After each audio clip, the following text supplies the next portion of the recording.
Salut tout le monde. En ce moment, j'entends beaucoup parler de métiers en tension, que ce soit dans le cadre de la loi immigration, débattue en ce moment à l'Assemblée, et qui parle de régulariser les travailleurs sans papier qui exercent un métier en tension. Parmi les principales, mesures, évoquées, on parle même de mesures, phares, figure, la création d'un titre de séjour spécial pour, les métiers de tension. Alors de quoi s'agit-il concrètement? Ou encore dans le cadre d'une nouvelle attaque sur les droits au chômage, parce que, comme dit l'artiste, Réveillez-vous. Je vous le dis en toute sincérité. Réveillez-vous. On est à 7% de taux de chômage. Il y a aujourd'hui, au moment où je vous parle, des restaurateurs qui n'arrivent pas à ouvrir en pleine saison parce qu'ils n'arrivent pas à embaucher. bref, ce sujet est de plus en plus mis sur la table des discussions. Mais au fond, est-ce qu'on sait vraiment ce que c'est un métier en tension? Vous savez, vous? Parce que si le terme est utilisé sur moult plateaux télé par pléthore d'experts toutologues, ce que j'ai remarqué, moi, c'est que quand on parle métier en tension, on définit jamais de quoi on parle. Alors aujourd'hui, on va aller regarder ce que ça veut dire vraiment un métier en tension, comment ça se décide, comment ça se calcule, et quels métiers sont concernés. C'est pas mon chiffre, vite fait. Ah oui, et puis vous vous doutez bien qu'il y a une entourloupe, avec l'histoire des métiers en tension pour les travailleurs sans papier. On en parle de ça.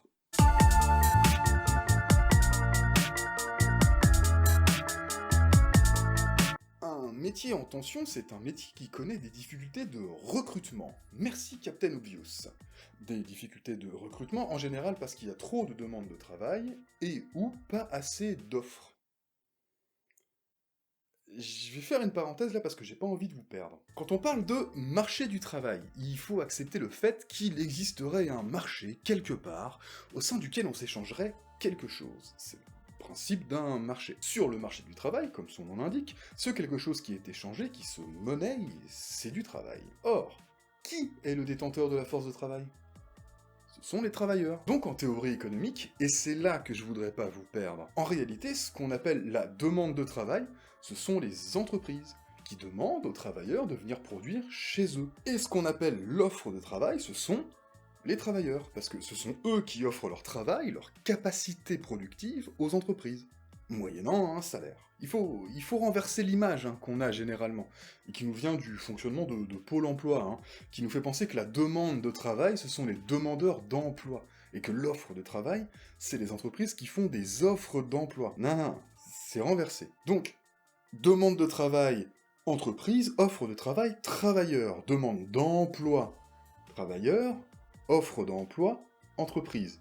Vous voyez la différence entre travail et emploi, là? C'est bien pratique. Ouais, ça, on risque pas du tout de confondre ou de s'en mêler les pinceaux, non. Moi, j'aime bien présenter les choses comme ça, parce que ça renverse un peu l'image qu'on se fait du fonctionnement du bousin, Et puis, c'est comme ça que ça fonctionne, dans une théorie du marché qui se tient debout, Dans le marché du travail, normalement, ce sont les travailleurs qui sont en position de vendeurs, en quelque sorte. Et les entreprises qui sont les acheteurs de travail, C'est pas elles qui vous permettent de vivre en vous donnant de l'argent, c'est vous qui leur rendez un service, moyennant une rémunération. Il y a tension dans un métier donné sur un territoire donné et à un moment donné quand l'appariement entre l'offre et la demande est déséquilibré. On retrouve généralement deux cas de figure. Dans le premier cas, on peut avoir une insuffisance d'offres de travail, ce qui veut dire qu'il n'y a pas assez d'offreurs de travail par rapport à la demande des entreprises. C'est ce qu'on observe aujourd'hui dans certains métiers qualifiés, voire très qualifiés, notamment les techniciens, les ingénieurs en informatique. Ce sont des métiers qui demandent soit une forte qualification, des tonnes d'études, parfois chères, et ou des compétences très spécifiques et plutôt rares. Savoir coder vite et bien, par exemple, sur les dernières applis qui fonctionnent. Et on parle alors d'une tension quantitative. Il n'y a tout simplement pas assez de monde formé et qualifié pour couvrir la demande. L'important c'est ça, il n'y a pas assez de candidats au poste à pourvoir. Dans le second cas, on peut avoir un excès de demande de travail, c'est-à-dire trop de demandes de la part des entreprises, mais dans un contexte où le vivier potentiel des travailleurs n'est pas si réduit que ça. Il y a du monde qui pourrait y aller, mais ils n'y vont pas. Pour tout un tas de raisons, Les conditions sont jugées mauvaises, en termes d'horaire, de pénibilité, de rémunération, et puisqu'on est censé être sur un marché, tout se passe comme si les vendeurs refusaient de vendre trop bas. Dans ce cas de figure, le moyen classique de résoudre la tension, ce serait que les demandeurs achètent plus cher, ou avec D'autres compensations, ça veut dire augmenter les salaires, améliorer les conditions de travail. On parle alors de tension due à un manque d'attractivité. Et ça se voit surtout dans des métiers comme l'hôtellerie, la restauration, le bâtiment, les services à la personne. Ici, le problème, c'est pas le nombre de candidats au poste à pourvoir, il y en a, mais le fait qu'il y a de toute façon trop de postes à pourvoir, même par rapport à un vivier important de travailleurs prêts à exercer ces métiers, et prêts à l'exercer, pas dans n'importe quelles conditions. Je vous ai résumé ça à la serpe, mais vous avez l'essentiel. Pour en arriver à cette conclusion, des économistes et des statisticiens de la DARES, alors la DARES c'est un peu l'INSEE du ministère du Travail, si vous voulez, ces professionnels passent au crible régulièrement tout un tas d'indicateurs, de statistiques, et il y en a 3 principales. Le ratio offre d'emploi déposé sur les demandeurs d'emploi, là on reprend le vocabulaire de Pôle emploi en ce qui concerne l'offre et la demande d'emploi, dans un métier donné, sur un territoire donné, à un moment donné, je le répète, on fait le rapport entre le nombre d'offres déposées, alors pas uniquement à Pôle emploi, d'ailleurs, et le nombre de demandeurs d'emploi qualifiés qu'il y a en face. Et ça nous donne un chiffre qu'on va mettre de côté. Toujours le ménage. Le ménage est terminé, on passe à la sauce. Ensuite, on observe le nombre de demandeurs d'emploi qui sont sortis des listes de Pôle emploi. Toujours un métier donné, territoire donné, temps donné, je le répéterai jamais assez, c'est important. On appelle ça le taux d'écoulement. Ça nous donne en quelque sorte une vitesse à laquelle les travailleurs privés d'emploi d'un secteur donné parviennent à retrouver un emploi. Ça aussi, on calcule et on réserve. Et maintenant, on sera au frais toute la nuit et je vous reviens demain. Enfin, on observe la proportion, toujours dans chaque métier, chaque territoire, etc., de projets de recrutement jugés difficiles par les employeurs. Ça, on le récupère à partir d'une enquête annuelle de Pôle emploi, qui s'appelle l'enquête BMO, pour besoin en main-d'œuvre. Elle était facile celle-là. Ça nous donne un autre chiffre encore, et on peut passer au dressage. Un petit tour de discrétisation, un petit tour de pondération, un peu de poivre du moulin, et on a l'indicateur synthétique de tension, qui va de 1 à 5. 1, ça va. 5, c'est tendu du slip.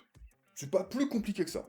1, pas tension. 5, beaucoup tension. Alors, maintenant qu'on a fait notre cuisine, on peut passer à table, et je dois vous avouer que le plat est un peu épicé, puisque selon la DARES fin 2022, ce sont pas moins de 8 métiers sur 10 qui sont considérés comme tendus, ces métiers regroupant 87% de l'emploi total en France. En fait, c'est simple, de mémoire de publication sur le sujet, le marché du travail n'a jamais été aussi tendu. Ici, vous avez les 30 métiers les plus tendus, ceux qui ont le plus de difficultés de recrutement. On a beaucoup de métiers dans le travail du métal, dans l'industrie, et surtout dans le bâtiment. On a aussi, bien entendu, les métiers des soins infirmiers. Alors ça, c'est super tendu, et on sait d'ailleurs que c'est à cause des conditions de travail que c'est super tendu. Parce que oui, on peut aussi savoir pourquoi les métiers sont tendus, quels sont les facteurs qui jouent le plus, par métier. À toute fin utile, parce qu'ils n'allaient pas nous laisser comme ça, la DARES livre aussi une batterie de 6 indicateurs complémentaires qui permettent de sentir si le problème vient plutôt des pratiques des recruteurs, ils embauchent trop, tous en même temps, sur un même métier, pour résumer, ça crée des tensions. Ça peut venir d'un problème de main-d'œuvre qui est pas disponible, de conditions de travail trop difficiles, contraignantes ou pas assez rémunératrices, d'une inadéquation entre les qualifications des travailleurs disponibles et les qualifications demandées par les entreprises, d'un problème de mobilité géographique, etc. Je vous mets un tas de documents dans la description, vous irez jeter un coup d'œil. Si je prends l'exemple des 3 premiers métiers en tension, les métiers les plus en tension à l'échelle nationale, on retrouve les techniciens en mécanique et travail des métaux, les dessinateurs en électricité et en électronique, et les régleurs. Pour ces 3 métiers hyper tendus, le problème semble venir à la fois d'un manque de travailleurs disponibles et formés au métier, aux endroits où on aurait besoin d'eux. C'est la combinaison des 3 facteurs qui jouent. Manque de main-d'œuvre, besoin de formation spécifique, et localisation géographique. Les entreprises ne sont pas installées là où il y a des gens formés, pour dire vite. En plus, quand t'es régleur, le travail, il est chiant. Pour d'autres métiers, par exemple, prenons les ingénieurs en informatique, le problème est différent. On est sur des entreprises qui embauchent de ouf, tout en même temps, avec un fort turnover des travailleurs, qui sont peu nombreux à être formés sur ces métiers-là. En tout cas, pas assez nombreux par rapport à la demande. Il n'est pas question de conditions de travail dégradées ou de mobilité du tout, dans ce cas. Comme toujours, je vous mets toutes les sources en description, tous les tableaux, je pense que vous avez compris. Le principal, les métiers les plus en tension, sont principalement des métiers du bâtiment ou de l'industrie, plus les métiers des soins infirmiers. La problématique principale, c'est à la fois que les entreprises sont trop demandeuses de travail, dans un contexte de pénurie de main-d'œuvre, soit que les travailleurs ne sont pas disponibles tout de suite, soit que les conditions qu'on leur offre ne sont pas réunies pour que ça matche, et donc ils vont aller voir ailleurs parce que c'est un marché, et un marché, ça marche dans les deux sens, il serait temps que les capitalistes le comprennent, ça. Et on peut expliquer une forte part des tensions sur le marché du travail par le fait que le chômage a baissé. C'est marrant, hein, comment un objectif du gouvernement vient en contrarier un autre. Sauf que ça le contrarie pas vraiment, hein, c'est juste un défaut d'interprétation de la notion de tension. Des tensions sur le marché du travail dans un contexte de faible chômage, en réalité c'est pas grave. En fait, c'est normal. Et ça fait généralement en sorte que les conditions de travail et les salaires s'améliorent, parce que les entreprises doivent se battre pour attirer les travailleurs. Dans un contexte de chômage fort, ça pose d'autres problèmes, hein, notamment celui de l'adaptation des compétences des chômeurs aux besoins des entreprises. Et là, vous allez me dire que Macron, il a pas besoin d'un chômage fort pour être à fond derrière cette idée, hein. Il y a qu'à voir sa réforme du lycée professionnel ou la libéralisation de la formation par apprentissage. On doit ensuite atteindre un objectif de 100% d'insertion. On doit pour ça adapter beaucoup plus. On va faire mieux cette rentrée prochaine, mais on doit adapter beaucoup plus la carte des formations en fonction des besoins. Mais là, le contexte, il est différent encore. C'est un contexte d'inflation, et beaucoup d'entreprises ne peuvent pas s'aligner sur les demandes légitimes des travailleurs. Des augmentations de salaire dans des grosses boîtes, c'est encore possible, mais dans des plus petites, ça va vite devenir compliqué. Sauf que dans un contexte de tension du marché du travail, c'est précisément ce qu'on attend d'elle. Et donc, ça coince. Pour pallier ces tensions sur le marché du travail, le gouvernement va aller puiser dans le lexique du libéralisme, hein, on lui fait confiance là-dessus. Il faudra donc mettre les chômeurs qui restent au travail, leur payer des formations pour adapter leurs compétences aux sacro-saints besoins des employeurs, hein. On mettra les lycées professionnels au pas pour qu'ils forment les jeunes à bosser à l'usine d'à côté, et puis tant pis pour eux s'ils avaient d'autres projets pour leur avenir.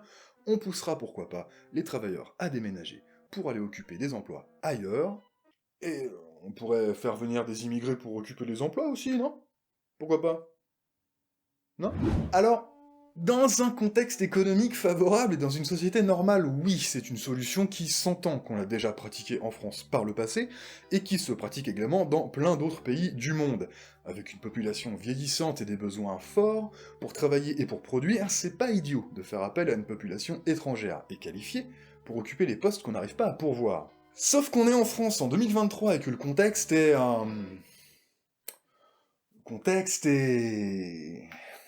Ouais. On est vraiment coincé dans la timeline la plus de droite, quoi. C'est vrai. Le gouvernement, dans sa loi dite immigration, a justement dégainé une telle proposition, partant du fait qu'il y a des travailleurs sans papier dans ce pays, qui sont utiles, qui bossent, hein, et notamment dans des métiers en tension par manque d'attractivité. Alors oui, les sans-papiers sont plus souvent employés de ménage ou ouvriers de bâtiment qu'ingénieurs en informatique, si vous voulez. Le gouvernement a donc proposé qu'on puisse régulariser ces travailleurs qui exercent dans les métiers en tension. Voilà. Alors je dis régulariser avec les mains, parce qu'en réalité il s'agit que de donner un titre de séjour provisoire aux personnes concernées, hein, une carte de séjour de 1 an. Ça s'appelle un sursis, ça s'appelle pas une régularisation. Hein. Mais tous les Ciotti, les Le Pen, les Retailleau, la fine fleur de la démagogie, hein, ils vont aller courir les plateaux pour nous faire croire à tous qu'on va quasiment les naturaliser. Non, c'est pas ça. Et je dis métier en tension avec les mains aussi, hein, parce que... Vous croyez que les métiers en tension dont il est question dans cette loi immigration, c'est les mêmes que les 80% de métiers en tension que je vous ai présentés juste avant ?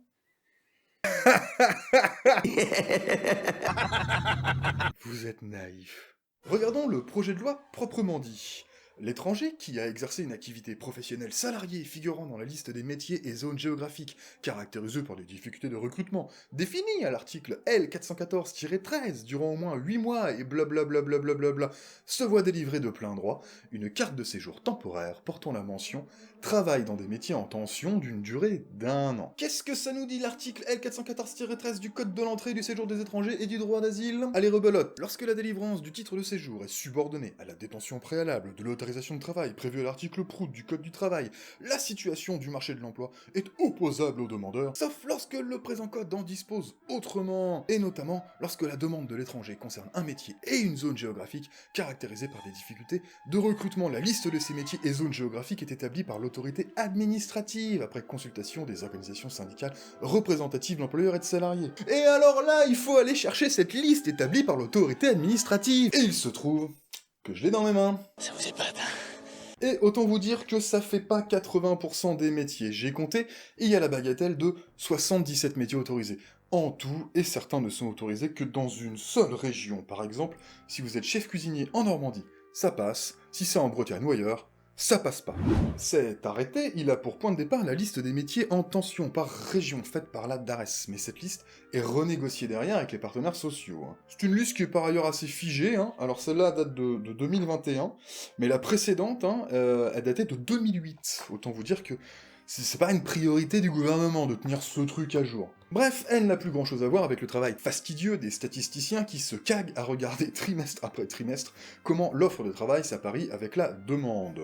Je sais qu'il y a une différence entre la science et la politique, et qu'il est peut-être difficile de mener des politiques publiques à partir d'un truc qui est susceptible de changer tous les trimestres. Mais quand même, demander à des spécialistes de l'emploi de jeter un œil sur le truc, ça mangerait pas de pain. Et en plus, ça se prend la tête de ouf à l'Assemblée pour savoir si on va laisser les travailleurs bosser de manière régulière, juste un an de plus, pour faire juste une poignée de métiers. Et je me demande vraiment combien il y a de gens, au final, que ça va concerner, ce truc. Il y a les Républicains qui menacent à moitié de voter une motion de censure, le FN qui fait des syncopes, les Macronos qui tergiversent, mais pour rien, pour un truc qui pèse walou. Imaginez ce que c'est quand ils ont des vrais sujets graves à aborder, Mais ça doit être Fukushima dans leur tête, ces gros demeurés là. La liste de ces métiers, je vous la mets avec toutes les autres sources en description. Quelques remarques dessus, quand même. Certaines personnes au gouvernement ont pu dire par exemple que les métiers de la restauration pourraient bénéficier de cette mesure de régularisation dans les métiers en tension, puisque c'est dans ces métiers qu'on n'arrive plus à recruter aujourd'hui. Bah non, y a pas la cuisine dans la liste, y a pas la plonge, y a pas le service, tout ce qu'il y a, c'est les chefs cuisiniers en Normandie, attention, uniquement. Donc, c'était du flan, leur truc. Autre chose, beaucoup d'étrangers travaillent dans le domaine de la manutention, du magasinage en revanche, dans les entrepôts de livraison, quoi. Ces métiers, alors, ils sont dans la liste, mais seulement dans la région Pays de la Loire, très précis. Non, en fait, dans cet arrêté, il y a surtout des métiers du bâtiment, un peu de TP, de l'industrie. Gardez surtout en tête que c'est une version réduite, très réduite, de la vraie liste des métiers en tension, élaborée sérieusement par les professionnels de la DARES. Je sais que c'est chiant parce que les politiques et les médias, ils utilisent les mêmes mots pour parler de choses différentes, et que comme ils prennent jamais la peine de définir le sens des mots, on peut mettre tout ce qu'on veut derrière, et pour ceux qui les entendent, la machine à fantasmes peut marcher à plein régime. De Vichy. Retenez juste que un métier en tension, dans le contexte économique ou de lutte contre le chômage, c'est issu des travaux de la DARES, c'est basé sur l'observation de statistiques précises, définies, et c'est intéressant pour mesurer les métiers dans lesquels on observe des difficultés de recrutement. Soit qu'il y ait besoin de trop de travailleurs, soit que les travailleurs ne sont pas assez nombreux. Et non, c'est pas la même chose, j'en ai parlé au début de la vidéo. Alors que un métier en tension dans le contexte de la loi immigration, c'est une liste issue de négociations locales entre l'État et les partenaires sociaux, elle est définie politiquement, c'est vaguement basé sur les travaux scientifiques, et ça concerne entre 15 et 30 métiers par région. Ça va, c'est pas une vague submersion. Merci d'avoir regardé cet épisode un peu impromptu, un peu différent, j'avais pas prévu de le faire, pour être honnête. J'en ai juste eu super marre d'entendre tout le monde sur les plateaux, là, gloser sur les métiers en tension, alors qu'ils savent même pas ce que c'est, sans déconner, c'est super énervant, et ça m'a donné l'occasion de tenter un épisode plus court, plus ramassé, plus factu aussi.